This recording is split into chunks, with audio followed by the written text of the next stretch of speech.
Welcome to the Eye on Annapolis Local Business Spotlight. There are thousands of locally owned businesses in the area, some small and some large. Some you may know and others you don't.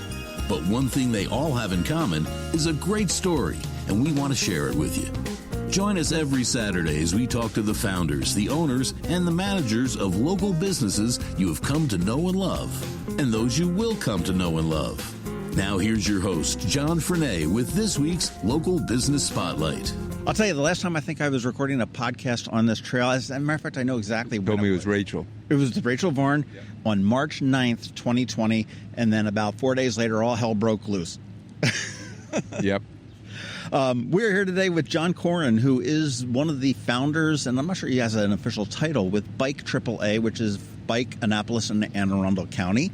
No more appropriate place to meet than on the B&A trail, right behind the Big Bean or Sophie's or Gino's or Pedal Pushers, whatever you want to call in that little strip. But it's a great thing. And thank you so much for coming out this morning, man. How are you? Well, it's great to be here. And this is my outdoor office, so this is the perfect place. I got a great ride in this morning. And how many wheels did that ride have? Let's see. We had 12 wheels on that ride. 12 wheels.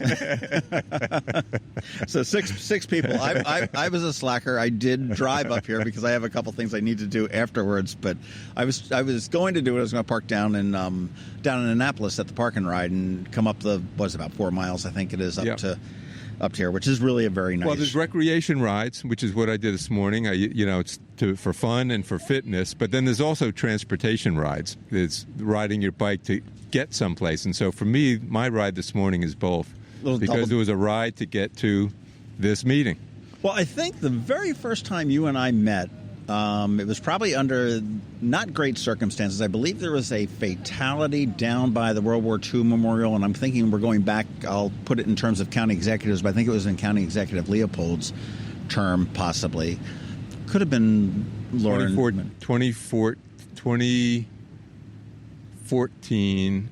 Thankfully, that was not a fatality. A young couple were biking in the shoulder there, and a drunk woman on a Saturday afternoon veered off the road and hit them in the bike shoulder. Thankfully, they later became engaged. She recovered. They're married, and thankfully that ended well. That's awesome. I do remember it was a big. There was a press conference at the memorial and everything else. And that's really, I sort of realized that this organization called Bike AAA.org exists, and that's the website bikeaaa.org. You are the founder of Bike AAA, right? It was a team effort, but yes. How did it come about? Yeah, here's how it came about. So my wife and I moved into Anne Arundel County in 2011. From where? From Olney, Maryland. Okay. I used to bike over there on Rock Creek quite a bit because I could get to the Rock Creek Trail from my house, and that's where I really started getting into biking more and more when my kids got older. But we moved here in 2011. I retired in 2012, and being relatively new to the county, and immediately enrolled in Leadership Anne Arundel as a way to learn about my new county and find a way to give back and meet people. So our opening retreat was at William Peka House in Prince George Street in Annapolis, and I biked there. And I think I was the oldest in the group. The youngest in the group lived in Eastport. She biked there also. So in Leadership Anne Arundel's flagship program, you have to take on a group project. We had a whole brainstorming session. Somebody else, not one of the two cyclists, but somebody else put up on the board, how do we make the county more bike-friendly? So a group of us ended up taking on that project, not knowing what we would do, but just a mission of how do we make Anne Arundel County more bicycle-friendly. And my background professionally was in strategic planning and mergers and acquisitions. So for me, the first thing you do is due diligence. Let's go out and talk to a bunch of people. Let's find out what's going on. What are the strengths? What are the weaknesses? Where's a gap that we can fill? And one of the first things we learned, we talked to Ian Banks, who was working for the city of Annapolis at the time, told us, Annapolis applied for bike-friendly community rating by the League of American Bicyclists, and we failed to make the lowest level bronze. And they send a report that says you need to work on A, B, C, D, E, and then reapply in a couple of years. And one of the things Annapolis was missing was a bicycle advocacy group. Howard County had one. City of Baltimore has one. The greater D.C. area has WABA, Washington Area Bicycle Association. There's one on the Eastern Shore, but there was none here in Anne Arundel County. So we said, that's our gap. No bicycle advocacy group, we're going to create one. So later that year, we had a community meeting. We had about 30 people. We had bike shop owners and cyclists, and loads of people came. And we're thinking about launching this bike advocacy group. What do you think? Fantastic. We need it. And by March 2013, we were already incorporated, applied for 501c3, which we got later that year, and that was the genesis. Well, that's of Bike shocking AAA. to me that the B&A Trail has been around for a lot longer than since 2012.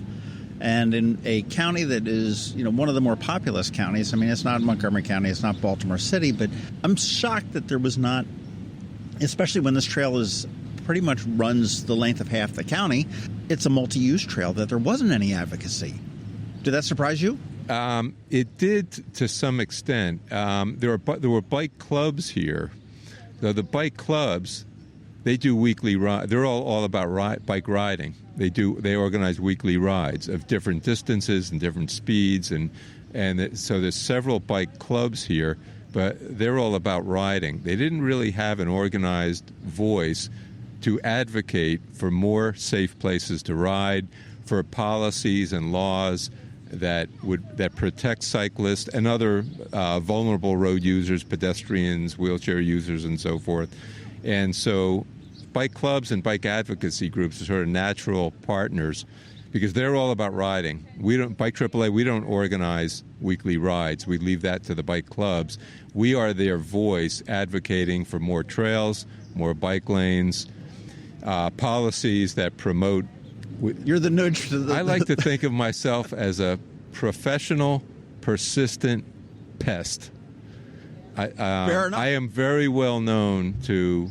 I think Steve Shue described you exactly as that way. It sounds right. And I think Stuart Pittman and Gavin Buckley would probably say the same thing. We are very well known to city government, county government, state government. The state delegation knows us well. Anything bike-oriented comes up, they call here locally, they call us. Even the federal delegation. No, honestly, I think that you guys your timing is probably impeccable because, between former County Executive Shue, County Executive Pittman, and Mayor Buckley, all three of them are semi-avid bikers, and they understand it. So you've got them on your side. There's no need to really win them over. That's true.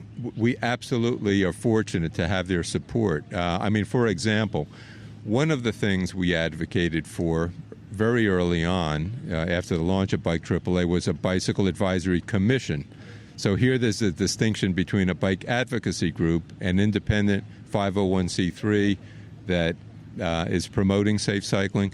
A Bicycle Advisory Commission is a commission created by government, comprised of both citizens and government representatives. And we went and met with Steve Shue after he was elected, suggested this idea of a bike commission. He said, great idea, let's do it. He signed the executive order right here on the B&A Trail at Jones Station Road. And in 2016, we launched the Anne Arundel County Bicycle Advisory Commission. So the other hat that I wear is I chair that commission. So the two titles I have, and it's all volunteer, president of Bike AAA, Bicycle Advocates for Annapolis and Anne Arundel County, and the Anne Arundel County Bicycle Advisory Commission, which is comprised of we've got about 10 citizen reps that span the geography of the county, and then we have government reps, mostly from the county, but importantly also from the city of Annapolis and from State Highway.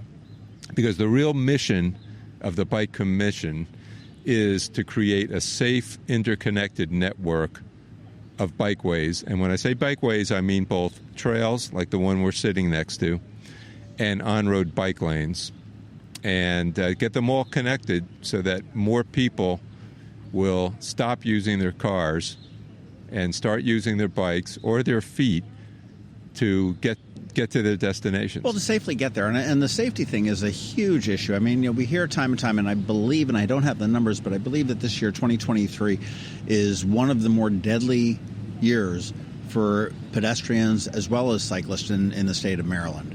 I live down toward Bay Ridge area, down in the Annapolis Neck Peninsula, and I'm good with Bay Ridge Avenue going into Annapolis and maybe some downtown Annapolis, but put me on Forest Drive and it scares me. I will go down to Thomas Point State Park often, and that little bit between my exit road, Edgewood Road, and Arundel on the Bay is terrifying, and it's something that we do need because we do have a very diverse community. We've got folks that can't afford cars that lives in somewhat rural areas or somewhat urban areas that would rely on bicycles. I know we did have a fatality in Annapolis where there was a gentleman that worked at the Safeway that was hit and run. He was just trying to get home.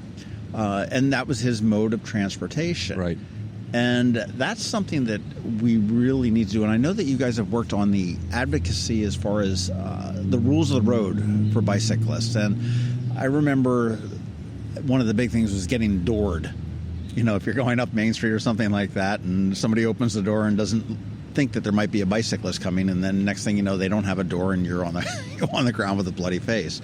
What are the safety rules? What can a biker expect? So I'm going to come back to infrastructure for a moment first, and then I promise I'll get to safety rules, because you're quite right. Nationally, about 50% of automobile trips are 3 miles or less. Think about your own automobile trips. You have to run out to the drugstore, sure, or for a meeting or restaurant or doctor's appointment, wherever you go. A lot of them are really short trips. And those short trips are the best candidates for people who have a choice to either walk or bike there rather than drive. And for all the obvious reasons. It's healthier, it's better for our environment, it relieves traffic. You live on Annapolis Neck, everyone complains about traffic out there. Well, if we can get a fraction of people switching to their bike or feet for short trips, you're going to get a fraction off the road. Imagine, we're getting some traffic off the road. But we also know people who have a choice aren't going to do it unless they feel safe from origin to destination. And the best way to make them feel safe is to provide infrastructure, a place to ride that's completely separated from the cars. So a trail, like the one we're next to, is the most comfortable place. It's where people from age 8 to 80 are absolutely comfortable riding. A bike lane, like on Bay Ridge Road, is comfortable for a small fraction of folks who are sort of the more confident road riders and maybe others. But for me, it depends on the speed of that road. Yeah. And the volume of the traffic and everything else there. I mean, if you have a bike lane, and say Bay Ridge Road was a 15 mile an hour or 25 mile an hour road, I'm going to be a lot more comfortable than it is on that 40 mile an hour Forest Drive. Absolutely. There's a rating scheme called the bicycle level of stress that actually rates roads based upon factors like you're describing. How wide are the lanes? Is there a bike lane? Is there a shoulder? Is there a separated bike lane? The best type of bike lane is a separated lane, which means there's a vertical separator between the cars and the bikes. We only have 2 now in the county. The first one was on Jennifer Road, right by Anne Arundel Medical Center. It goes from Admiral Drive right up to the medical center. That's new. It's new. That's only been there maybe a year and a half. There's a new one on Triton Beach Road. It goes into the new park there. Okay. We're trying to get more of those because, again, if there's some kind of physical separation, that's going to make more people feel safe and feel comfortable. And now, does that one have the I'm trying to remember. Does that have like the fiberglass little? Yeah, flexi posts. The flexi posts that are up there. Okay, exactly. So that's both a visual and a physical Correct. separator between the vehicles. And I've seen in some cities where it can be just something as simple as a curb. It can be a parking stone or something like that. It can be a jersey wall. The separator could be a jersey wall. It can be a series of planters, or it can even be the parked cars. You'll see in D.C. some places where you have the travel lane for cars, sidewalk, bike lane, and then parking, parked cars, and then bike lane on the other side of the parked cars. So the parked cars are actually the physical separator. So the more of that, that's really the goal. The more of that we can get, then the broader the network we have and the more people will get riding, again, from where they live to where they're trying to go. Now, let me come back. You mentioned, for some people, it's a choice to drive or a ride. For some people, it's not a choice, for economic reasons or for legal reasons. For people in substance recovery, for example. True, didn't think of that. They have DUIs. They cannot legally drive, and yet to succeed, they have to be able to get around. And so we have a responsibility to make it safe for everyone, so more people will choose to ride, and for those who have no choice, that's sort of a real catch-22 for these guys.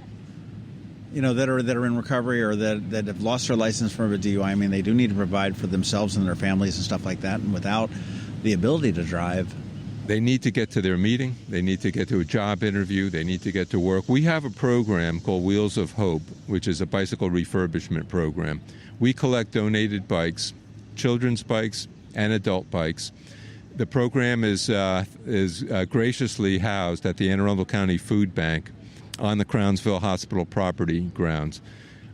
Every year we collect hundreds of bikes. Volunteers who are handy refurbish them. And most of the adult bikes go out to people in substance recovery.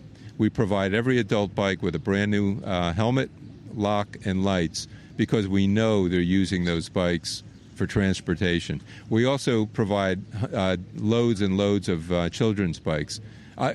This Thursday, we're delivering 29 bikes to kids at camp, kids who might not otherwise have bicycles. Every kid will get a bike and a brand new helmet and a safety orientation. That's awesome. I mean, I know Bike AAA does have a lot of different programs. I mean, you've got the advocacy. I mean, we're looking for the infrastructure. We're looking for the safety. We're changing the laws to make it safer and easier and more effective and everything else. I know we've got a new trail that's going from Ritchie Highway, or from actually the B&A Boulevard, or B&A Trail, all the way down to Sandy Point eventually. It's under construction, and it's partially the way done, right, on Long Jones Station? Yeah, about half of it is already done. From Baydale Drive down to Cape St. Clair along College Parkway is already completed. The section, Phase 3, from Baydale Drive to the connection with the B&A Trail is in construction right now. And the final phase, which is called Phase 1B and 5, from Cape St. Clair, of course, why wouldn't it be 1B and 5? That's probably what you were going to guess. From Cape St. Clair into Sandy Point should start construction in 2023. Design is done, right-of-way is secured, construction funding is in place, should start, and then we'll have connection. And again, it'll be a great recreational amenity for people who want to ride from the B&A Trail to Sandy Point. But for a lot of people who live along there, it'll also be a way to get around. To work. Kids will be able to get to school, to Anne Arundel Community College, to Broadneck High School, to Severn River and Magathy River middle schools, to the Broadneck Library, to their friend's house. People will be able to get around without getting in their cars. Just picture the lineup of minivans and SUVs, hundreds of them in front of an elementary school. If we can get some of those kids to safely bike and ride.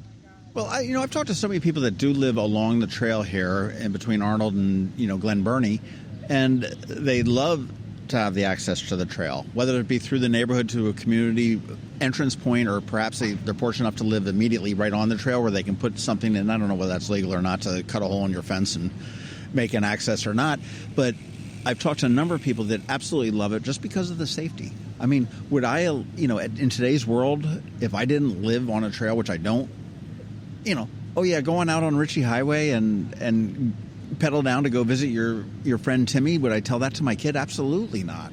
It's one of the reasons I live where I live. When we were looking for houses in this area, we were familiar with the B&A Trail from Olney. We used to drive up to over to BWI Airport with our bikes on the back of the car, bike down to Annapolis, have a crab cake sandwich, back to the airport. So we knew of this trail, and we decided Anne Arundel County is the next place we're going to live. We picked a place that had easy access to the trail. So I do just as you said, drive through another neighborhood down to a cul-de-sac that's got a little paved connector, and that's how I get to half a mile, and I'm on the trail. Hop in. Fantastic. Well, I know I got wind of another program that Bike AAA is sort of sponsoring, and I drove past there on the way in here today, but you're working with Sunrise Assisted Living here. I want everyone to know about it, and I also want to know how the hell I can get to do it, because that'll get me out riding a little bit more, and I think it's just a wonderful program. And you are essentially, because of their proximity to the trail, a safe place to be. You're working on getting seniors that would otherwise be, and I don't want to classify them as homebound, but I mean that their options to get out and explore are limited. That's right. Social isolation was always a big issue for seniors, but of course it became a really significant issue during COVID. And in fact, the Surgeon General put out a report not too long ago about the health impacts of social isolation. Bike AAA has a fantastic board, and one of our newest board members has 3 adult children with disabilities. So she has a real passion for independent mobility for people with disabilities. And in her research, she found something called cycling without age, was something that came out of Denmark and now has over 300 chapters all around the world. But again, just like there was no advocacy group here in Anne Arundel, there was only one other Cycling Without Age chapter in the state of Maryland. So she got the idea, let's form one. And they have these devices called Trishaw. Picture an accessible bench seat in the front with a canopy over it to protect from sun or rain, and then a seat and pedals and a handlebar in the back. It's a pedicab, right? It's like a pedicab. These Trishaws are e-assist, so the person pedaling in the back is an e-bike. So they're pushing, with 2 people in front. They'd be pushing a lot of weight, so they get e-assist. But it also is more accessible than a conventional pedicab might be. So for somebody with mobility limitations, there's actually like a drop-down step that helps the people get into the front seat. And so one of the things we're most proud of with Bike AAA is we do nothing alone. We do everything with partners. I mentioned Wheels of Hope. We're partnered with the food bank. We're partnered in that with county police and others. Here with Cycling Without Age, we partnered with Sunrise Assisted Living. We secured a grant. There goes two of my buddies. There goes Jim and Neil on their recumbent trikes. Right. So those are 2 guys who have balance issues. Jim has severe back problems. And there's a device for almost everyone nowadays. So they're riding a recumbent trike, so low to the ground, easy to get in and out. People with balance issues, 3 wheels. There are all types of new devices coming for people with mobility or other disabilities. This Trishaw is one of them. So we got a grant, Community Foundation grant, earlier this year when we purchased the first Trishaw in this area. We recruited volunteers who get trained to be pilots. That's what we call the person pedaling in the back. It's not just about pedaling. You don't have to be a really strong cyclist. You also have to be a social person. Yeah. Part of the experience is not just giving seniors a ride out on the trail, but having social interaction so that the person in the back is having a conversation with the people in the front. They're meeting other people along the trail. They might stop for a coffee or smell the roses or see some wildlife or what have you. So the program is going gangbusters. We have more volunteer pilots than we can keep busy. We only have 1 Trishaw. The demand is more than we can handle. We're actually looking at getting a second Trishaw. We're starting to bring it by trailer to some other communities. We've had it at Ginger Cove. We've taken it to some parks. We'd like to get it out to some of the senior centers. And if you want to learn more about this program, go to bikeaaa.org and look under programs, Cycling Without Age, and you can find out all of the details about this. If you're interested in volunteering, if you'd like to make a donation, we are fundraising to purchase a second Trishaw. How much does a Trishaw cost? It's like in the $12,000 to $15,000 range with all of the accessories that we need to have. I'll tell you, when I first got back into, I'll say, adult biking, was probably about probably about 10 or 12 years ago. And I had met Ian Banks, who you had mentioned was working for this city, and he also said that at the time he owned this Parvilla bike store. And I remembered that. Then when I went to buy my bike, I walked in there and I was like in utter shock, going like, okay, well, this is a $10,000 bike and this is like a $9,000 bike. And I'm like, where's the Huffy for like $199? And then it was like, oh, well, we keep them in the back. And it was a different type of bike store. I ended up buying my first giant bike, which was, I think, $499 or something at the time. Probably got stolen about 2 years later, and then ended up buying another one that was... There is a bike for every age, every ability, and every budget. And the most important thing to do is have a good idea of how you're going to use it. Mm-hmm. Do you want to train and ride 100 miles one day? Or are you just out to do short rides around the neighborhood or on the trail? Do you want to ride on dirt in addition to riding on pavement? Just think about what type of riding you want to do, and then get some guidance from one of our local bike shops. You can find a list of Anne Arundel County bike shops also at the Bike AAA. BikeAAA.org. We love all of our bike shops. They're all great. And they will fit you with the right type of bike, and then try it. Go ride around the parking lot. You want to feel really good on it, or you're not going to want to ride it. True. And also on Bike AAA, I mean, you've got a listing of different trails and different places to ride, and they're somewhat vetted, I guess, based on... They are. It starts, the places to ride, it's under the resources page at bikeAAA.org. It starts with what kind of rider are you? What kind of ride are you looking for? Are you a family with young kids? Are you a recreational cyclist? Are you a mountain biker? Are you a long-distance endurance rider? And we have lists of places for all of those categories. So the trails, of course, are the most attractive, the paved trails for almost any of those categories. But we're also very fortunate now to have fantastic mountain biking here in the county. We have Waterworks Park and Bacon Ridge. Yep. One is on Waterworks Park is on city parkland, Bacon Ridge on county. Some people do both with a little bit of road riding. You do what they call bacon and water.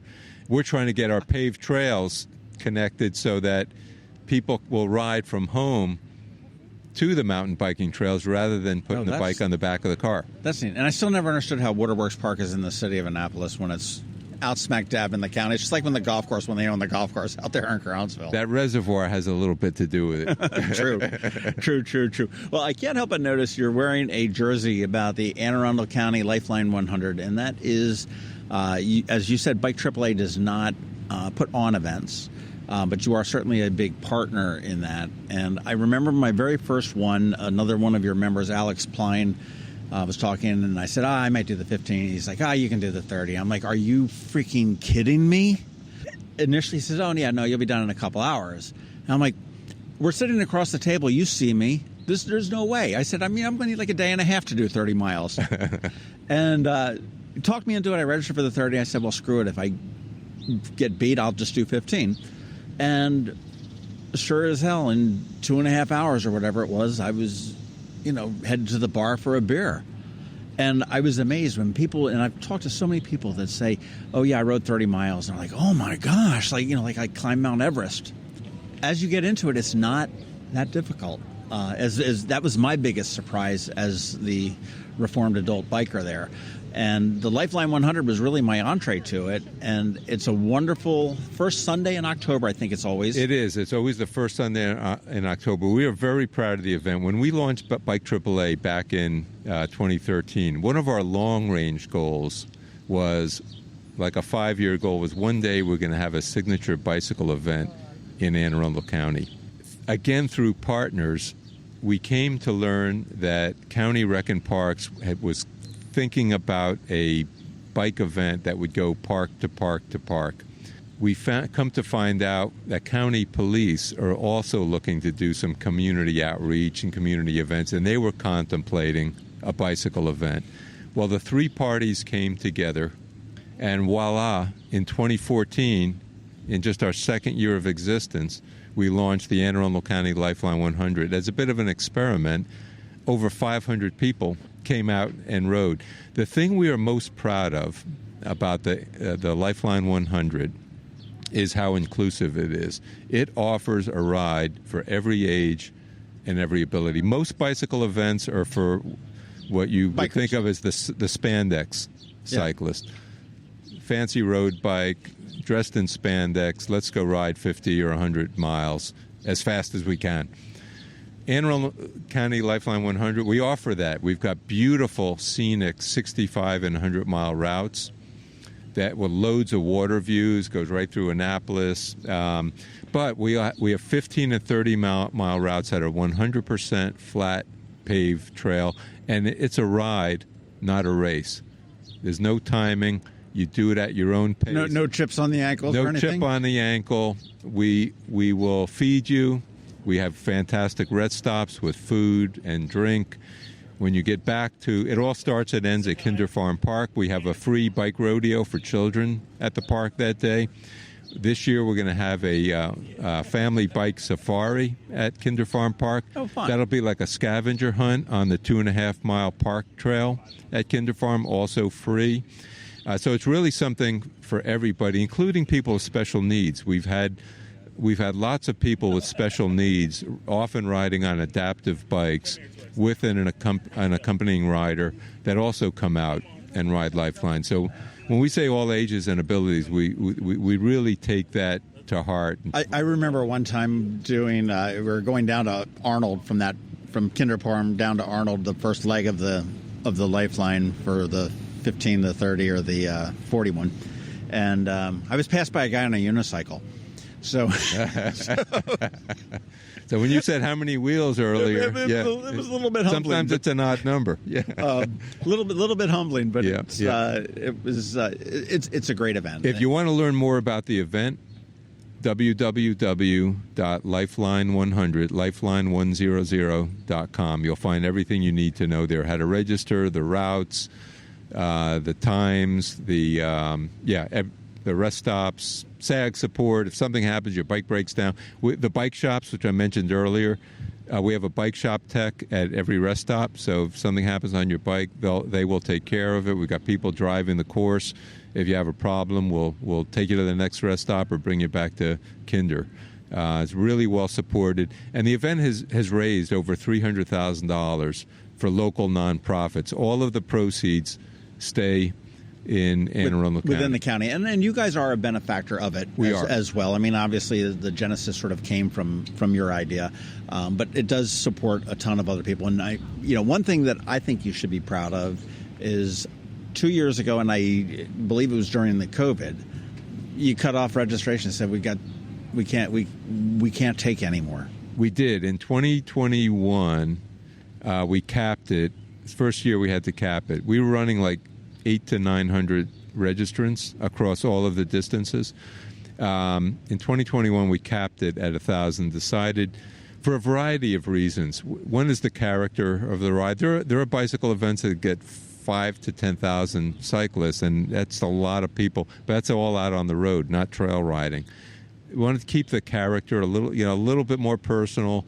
We're putting a lot of people out on the trail. We don't want to send thousands of people out on the trail. We've got parking limitations, so we decided we're just going to stick with that cap of 1,000. So if you're interested, go out to the website and check, because chances are we'll hit the cap again. So honestly, it's going to be probably one of the best $30 or $40 or whatever it may cost to register. It's got as low registration fees, because we really started out not about fundraising. We really started out about promoting the idea of cycling for recreation, fitness, and transportation. And so we continue to keep the fees relatively low. We've got really generous sponsors that help us do that. Over 100 volunteers. And again, it's the partnership. Bike AAA could never have done this alone. The partnership of county police, county rec and parks, and Bike AAA together. We put on a really special event that's sort of designed by people who love to ride bikes for people who love to ride bikes. And I totally concur. And actually, that was also my first entree into pickle juice. It's like, Pickle juice has been it's become really popular. It relieves cramps. I was like, what the heck? Yeah. I'll stick with the peanut butter and the jelly. And then Everyone's got their favorite. The signature food on Lifeline is up at Dixon Park at the airport, which serves our 30, 65, and 100 milers. Baked potatoes with Old Bay. I don't know that I've ever had them. Yeah, up at Dixon. I'm So gonna when you sign up this year, and again, that serves our 30 milers, 65 milers, and 100 milers. We also have a grill going when you come back to Kinder Farm. We will feed you well. I agree with that as well. Well, I'll tell you, as we start to wrap it up, I mean, how many years, I mean, you're sitting here in your Lycra or spandex, I'm not sure what the proper term is, but I mean, how many miles a year do you ride? Do you have an idea? So, I always tell people, the better I become at advocating, the less of an actual cyclist I really am. I used to do a couple of 100-mile rides, century rides every year. I haven't done a century ride in 10 years or so. Oh, wow. Yeah, since we launched Lifeline. People say, hey, what's your favorite rest stop on Lifeline? I don't know, because I'm at Kinder Farm Park from 6 a.m. to 7 p.m. Running the event. Sure. I've never actually biked it. So I don't know. I bike. Last week I biked 60 miles. That's a pretty good week for me. 6-0? Yeah. Okay. Yeah. Like my typical ride now is like a 20-mile trail ride. And again, the B&A trail. Convenient it connects to the BWI trail. You can do what some people call the lollipop ride. Where does it connect to the BWI trail? Oh, the BWI is around the airport. Around the airport. Yep. Also a challenging little loop. You got a couple good hills, and that one up there that all of a sudden you go around the field and you look down on the airport. And you have beautiful vista at the sort of at 12 o'clock on the BWI Loop Trail. You have beautiful vista looking down. And then at 12:30 you're on a airport. farm. Yeah, there's a horse farm there. It used to be emus. You used to be able to see emus on the emus are gone. I think they ate too many power bars. And then you jump out at the middle school where you've had a project. Lindale, we're really proud of this project at Lindale Middle School, which is in Linthicum Heights, right on the BWI Loop Trail. The lower parking lot is what we call a children's bike safety park. There were 2 basketball courts there that were not heavily used. We spoke to the principal about this idea of painting a little course. So think of like a little miniature roadway that's got a little bit of everything: a traffic circle, a full intersection, a T intersection, a turn lane, some straightaways, some curves. You know what I picture this as, and I don't know how, if you've got kids or how old they are, but when my kids were little, they used to make little city rugs that you could run with your little matchboxes around. It had little roads and blocks, and that's exactly it. That's exactly it. In fact, some places teach kids rules of the road, how to walk, especially in urban areas. Take like a little felt mat, and they make a little town on the felt mat, and then they have little make-believe cars and bikes and people walking, and they teach really young kids safety rules that way. This is a place where kids can actually ride on a little course and learn the safety rules: staying to the right, using your hand signals, stopping at the crosswalk. So again, partnerships. Partnered with Leadership Anne Arundel, who a team helped us find that site. Partnered with the schools. Partnered with Future History Now, the muralists, Jeff and Julia. A grant from the Anne Arundel County Arts Council, because we decided we're not only going to paint a course, we want to put art in it also. So we worked with the Lindale Middle School STEM students to help design the course, and then we worked with Lindale art students side by side with professional artists from Future History Now to put art into the island areas. And one of the most moving things, you got to go see it, is if any of you are familiar with Mo Gaba. Mo is the beloved Ravens and Orioles fan, became a radio personality. There's a Mo Gaba street up in Baltimore. Mo suffered cancer from infancy, lost his eyesight, and was a student at Lindale Middle School. Passed away at age 14 soon after graduating. The middle school wanted to do something for Mo and had not really done anything yet. There's a beautiful mural of Mo Gaba right in the center There was a guy that if you ever got a chance to meet, absolutely changed your life. And for so many people, if folks have ever looked at the end zone in the Ravens, you'll notice that where it says Baltimore and the M and the O are a little bit bigger. That's Mo.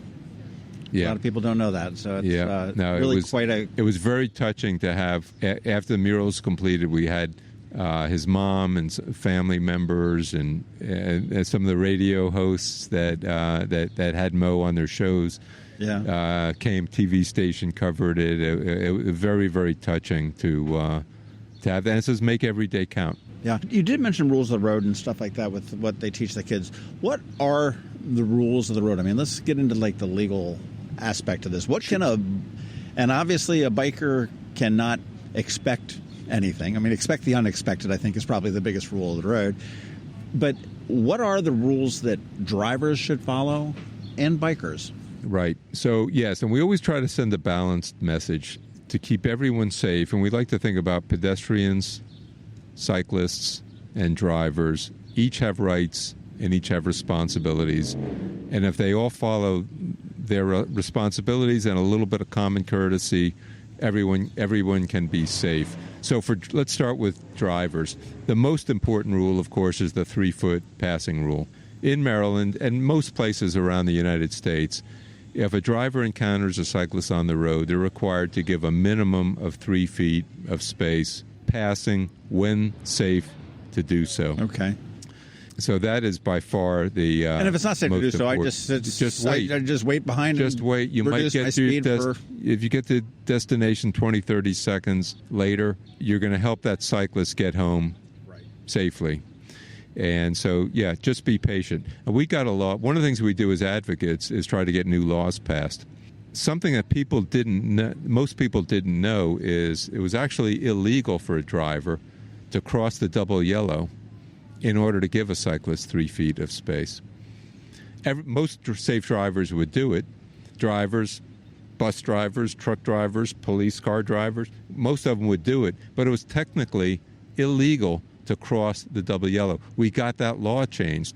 It took testifying in committee hearings for 4 or 5 sessions. But several years ago, we got the law changed so that it's now legal to cross a double yellow to give a cyclist 3 feet or more when safe to do so. All the normal caveats of safe passing. Clear sight line, no oncoming traffic, curves, no hills. I mean, on a double yellow line, I mean, it's quite a difference passing a cyclist doing maybe 12, 15, maybe 20 miles an hour versus a tractor trailer. Of course. That's doing 60 miles an hour. I mean, I can get in front, I can give the cyclist the way and get around him and get back in my lane and on my way in, probably 100 feet. Right. So that is by far the most important. But the other really important things, the biggest hazards nowadays for a cyclist on the road is a distracted driver and an impaired driver. So please put the phone down. Everyone knows when they're following a driver that's on their phone because you see the drift. Sure. The car is drifting. We used to think drunk driver, but most of the times, and that could be the case, most of the times now that's a driver that's on their phone. And that little drift, it may be no big deal, but if there's a cyclist there, that 3 feet, that could be lethal. Even that 3 feet would shrink to nothing. It could be lethal. So really critical for drivers. Put the phone down. Again, a good argument for a dedicated lane. Do not drive impaired. Again, a good argument for a dedicated lane with a protected lane. For cyclists, the most important things, riding in the direction of traffic. Some people think it's safer to ride opposite traffic because you can see the car coming. No, it's against the law, and it's unsafe. You always ride, if you're on the road, you always ride with the direction of traffic. And a cyclist is required, by and large, to follow all of the rules of the road. Stop at the stop sign, stop for the red light. Use the proper lane if you're getting ready to make a left turn or a right turn, and there's a right turn lane or left turn lane. Get into that lane. Generally, cyclists are supposed to stay as far to the right as safe and practicable. There are a lot of cases where the safest place for a cyclist to be is right smack in the center of the travel lane. That is annoying to drivers, and it is misunderstood by drivers. But in many situations, that is actually the safest place for the cyclist to be. Why? They're more visible to the driver. Second, if it's an area where it's not safe to pass, let's say there's a curve ahead or there's a hill ahead and it's not safe to pass, if the cyclist is in the center of the road, they will inhibit a driver from attempting an unsafe pass. If there are parked cars along the road, like when I ride down to Annapolis and I'm going down King George Street, I'm out in the center of the lane. Why?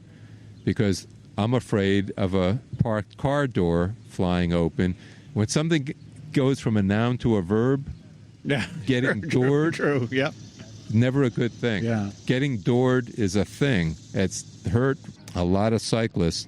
So for cyclists, staying out of, we call it the door zone, they're just trying to stay safe. For drivers, when you park, before you open your door, watch for cyclists. There's actually something called the Dutch reach. It's how they, and if you've ever been to Holland, there's more bikes than cars and more bikes than people. They teach everyone the Dutch reach. If you're in your car and you're getting ready to open the door, here in the States, using your left hand to open the door, as we know, use your right hand because it forces you to turn your head and look back behind you. And so just think about that. Just get in the habit of looking before you swing your car door.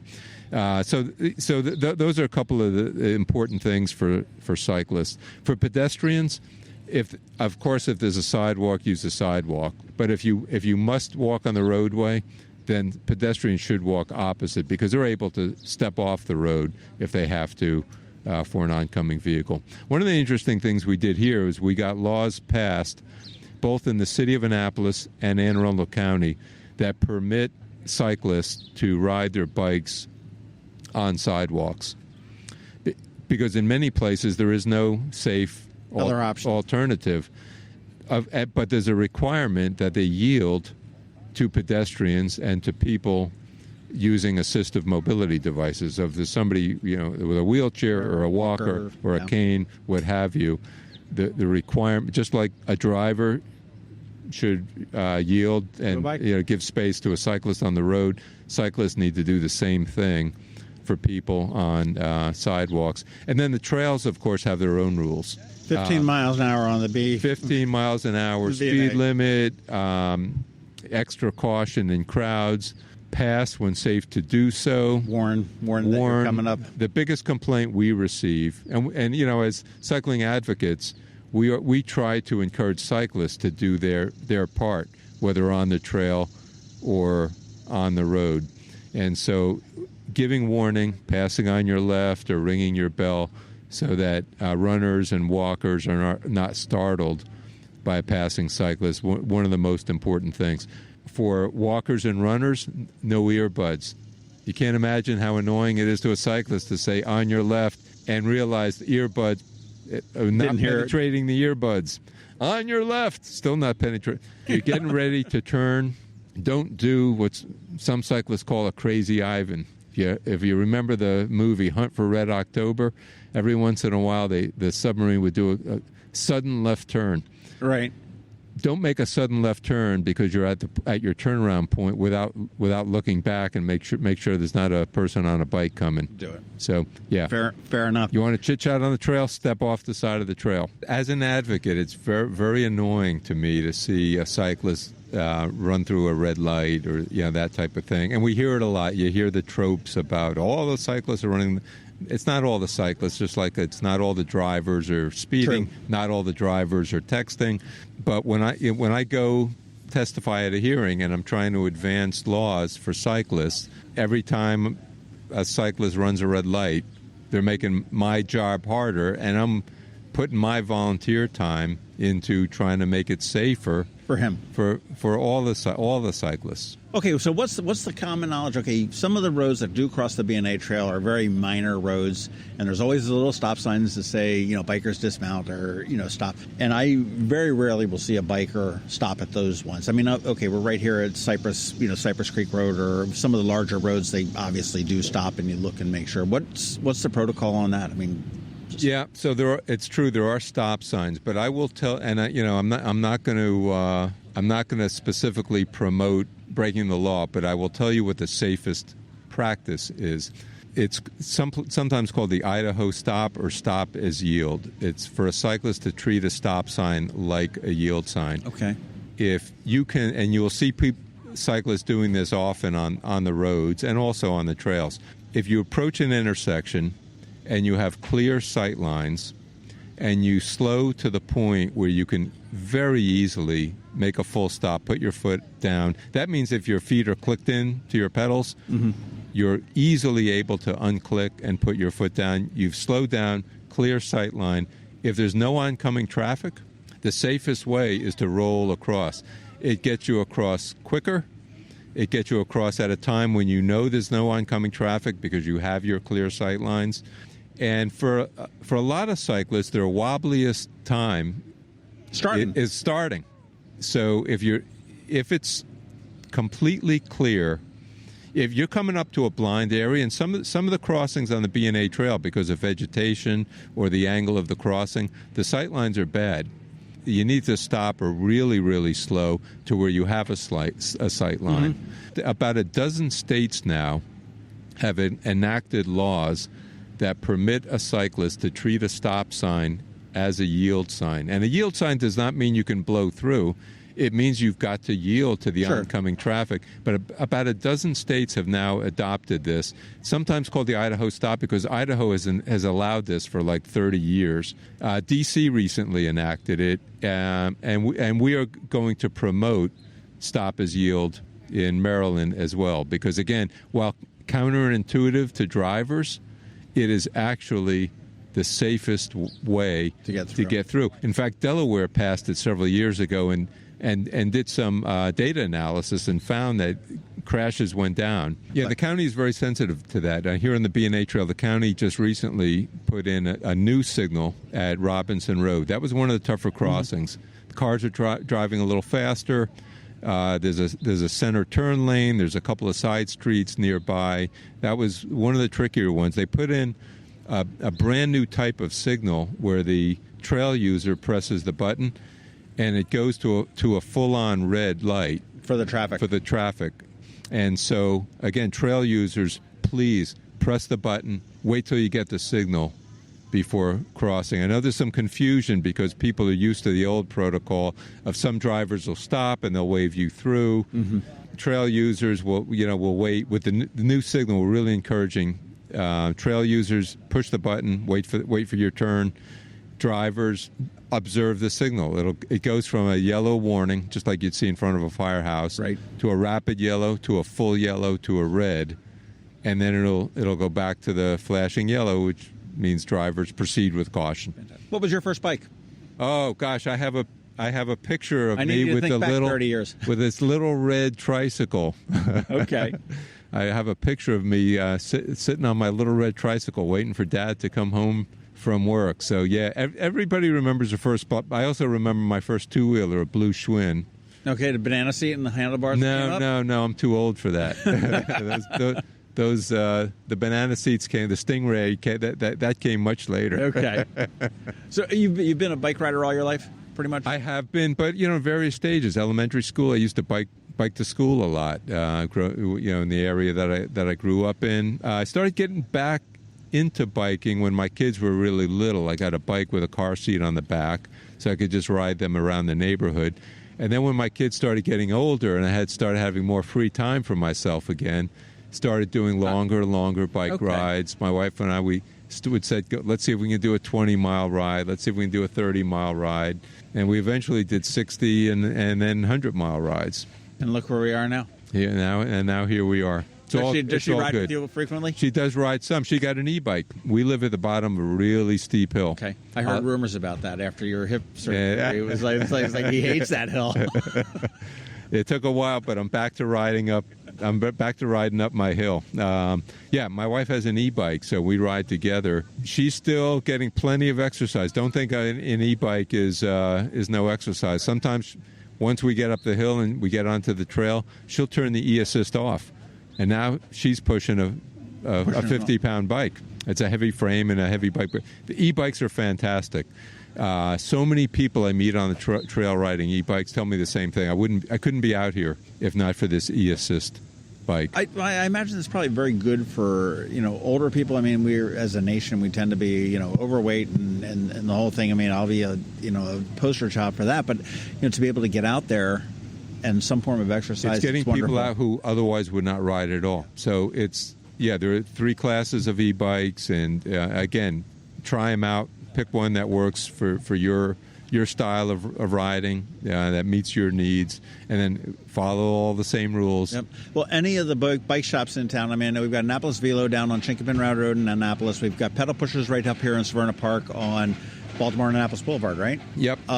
You've got the bike doctors in Crofton, Annapolis, Arnold. And Arnold. We've got Parvilla. Parvilla and Edgewater. In South County, we have Trailworks, which has a little bit of a specialty in mountain biking. It's where Gina's Cantina used to be. Oh, is it? Did they move up there? They were in the industrial park down. They were off of Riva Road, but no, they've moved up just off of Veterans Highway. And they were instrumental in really getting that trails built. They were. Trailworks, Mike Klasmar, very instrumental in getting Bacon Ridge trails built with volunteer labor. It was really remarkable. You got Bulldog Bikes and Floats, which is here in Severna Park. Closest one in North County, Cycle Mill. It's actually in Howard, just over the line in. They're either in Howard or Baltimore County and sort of near Ellicott City. Okay. But that's another one. Again, you'll find a list of all the bike shops in the county at bikeAAA.org under the resources list. Well, I do encourage everybody to go to bikeAAA.org, bikeAAA.org, and I want to thank Jon Korin for riding down here to see us today. Thank you for your advocacy again. I think you're doing a wonderful job for everybody that bikes and everybody that doesn't bike. And I think one thing you mentioned earlier is that if we could all just follow the rules and have a little bit of common sense and a little bit of patience, we can all get along pretty well. And that's ultimately the goal here. That's right. We're promoting safe biking for transportation, recreation, and fitness for people of all ages and abilities. It's a way of making all of us healthier. It's a way of protecting the planet, a little bit cleaner air and water. If we can bike instead of drive, it's a little bit less traffic on the road. It's a little more parking spaces. And from an equity standpoint, for people who either cannot afford a car or who, for legal reasons, cannot drive a car, that's their only mode of transportation, and we need to make it safe. Thanks for listening to this week's Local Business Spotlight. Please make sure to visit eyeonannapolis.net for all your local news, events, and opinion. And in case you haven't already, please subscribe to the Eye on Annapolis Daily News Brief, where we bring you all the day's local news direct to your phone, tablet, or computer in about 10 minutes. It comes to you at 6 a.m. every Monday through Friday, and you can subscribe on Apple Podcasts, Google Podcasts, or wherever you get your podcasts.